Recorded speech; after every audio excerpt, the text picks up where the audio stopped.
السلام عليكم ورحمة الله وبركاته. النهاردة يوم جديد في الجنينة. احنا النهاردة جمعنا ثمار اللب الخشب قدامنا اهو، وهنجهز مكانه وهنزرع مكانه حوض برسيم، وهناخد حتة صغيرة كده من الحوض برضه هنزرعها جزر. فقدام حضراتكم اهو الحوض متجهز اهو. طبعا احنا بنزرع تحت الفاكهه، احنا مش بنزرع مكان فاضي، يعني ده هيتزرع تحت ثمار الرمان اهو، شجره الرمان اهي. وده الحوض بعد ما اتجهز. احنا هنشغل دلوقتي في الميه عشان نوري حضراتكم احنا هنزرع البرسيم ازاي. طبعا بذور البرسيم احنا بلينها بعد كده هنبقى مع بعض خطوه بخطوه. يعني احنا دلوقتي هنشغل الميه في الحوض وهنشوف مع بعض الخطوات واحده واحده. اهو كده حبايبي الحلوين، الميه اشتغلت اهي. احنا هنفضل مشغلين الميه لحد لما الحوض ده كله الميه تبقى واقفه فيه. طبعا حضراتكم ممكن تسالوا الميه دي جايه منين. دي مش ميه حنفيه ولا هي ميه تانية، ديت احنا دي موتور كهرباء، واحنا موصلين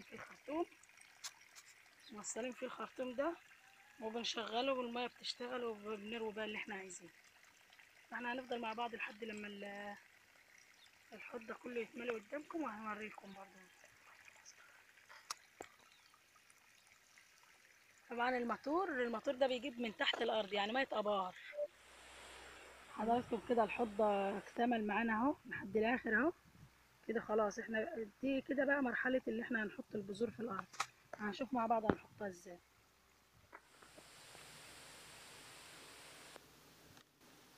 اهي كده معانا اهو حضراتكم طريقه وضع البذور اهو.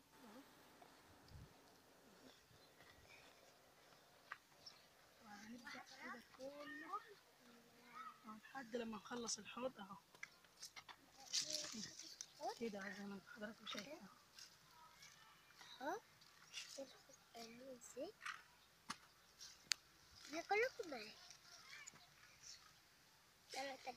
زي ما حضراتكم شايفين اهو. طبعا احنا الناس اللي هم اصحاب الخبره طبعا عارفين احنا بنتكلم اللي هي عايزه تعمل في بيتها جنب البيت.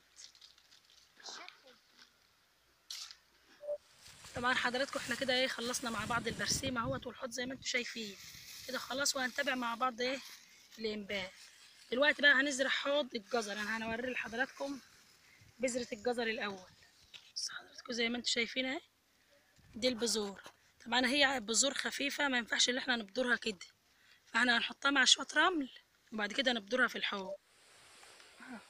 حضراتكم اهو ده احنا كده بنبذر الجزر. احنا طبعا خلطناه برمل عشان البذور بتاعته خفيفه، وممكن واحنا بنبذرها من غير رمل تطير مننا في الهواء وما تنزلش في الحوض اهو. كده حضراتكم اهي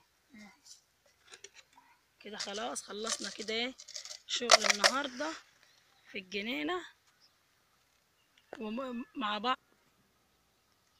يا رب يكون عجبكم الفيديو وعجبتكم الفكرة اللي انا بعملها، وبنستغل في اي مكان فاضي في اي حاجة. ولو عجبكم الفيديو ما تبخلوش عليا بلايك واشتراك في القناة.